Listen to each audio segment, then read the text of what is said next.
Senin 10 November 2020, Desa Tabak Belau 1 melaksanakan kegiatan pembagian BLT penambahan. Sebagaimana sebelumnya, BLT yang bernilai 600.000 per KPM telah sukses dibagikan. Berbeda dengan BLT penambahan kali ini, nilai dari tahap ini berjumlah 300.000 yang terhitung pada tanggal 4, 5, dan 6. Penambahan bantuan ini mengacu kepada Kementerian Desa dan PDTT mengenai perpanjangan bantuan langsung tunai BLT dana desa untuk ketiga bulan berikutnya. Pada kegiatan kali ini turut hadir Camat Lebong Atas yang diwakili oleh Sekcam, Babinsa, Babin Kamtipnas, Pendamping Desa, BPD, serta perangkat desa Tabak Belau 1. Pembagian BLT tahap 5 ini di Desa Tabak Belau untuk jumlah penerima masih sama, yaitu 23 penerima. Namun, pada pembagian BLT kali ini, 4 diantaranya berhalangan hadir. Selain itu, Desa Tabak Belau 1 juga melaksanakan kegiatan musyawarah perencanaan pembangunan desa atau Musrembangdes untuk menyepakati rencana pekerjaan pembangunan desa RKPDes untuk tahun anggaran 2021. Dari Musrembangdes kali ini, terdapat beberapa usulan kegiatan dan berdasarkan hasil musyawarah kali ini, RKPDes tahun anggaran 2021 di Desa Tabak Belau 1 telah disepakati bersama, yaitu peningkatan jalan dusun 3 dan 1. Kita mengadakan pejabat BLT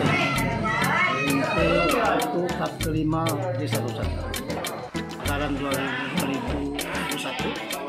Jadi kami Hutan Desa mengajak masyarakat untuk memilih apa yang kami dibangunkan di Desa Wisata.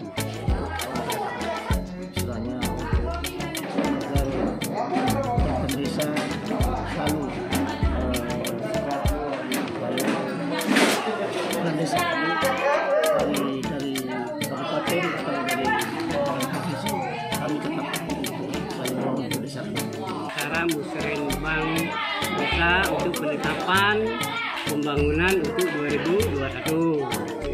Yang kedua, memang berlanjut masalah pembagian BLT kepada masyarakat di Desa Tabak Belau 1. Sama-sama kita telah menyampaikan bahwa pelaksanaan ini dengan lancar. Walaupun ada warga tidak hadir, kita menyampaikan ada yang sakit, ada yang mengadakan hajatan, makanya beliau tidak bisa hadir. Mungkin itu langsung petugas dari istilah bendahara langsung mengantar langsung ke yang bersangkutan.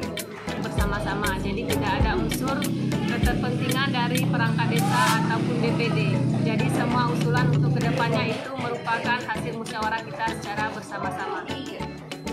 Dari Desa Tabak Belau, Dimas Kintan, Lebong TV melaporkan.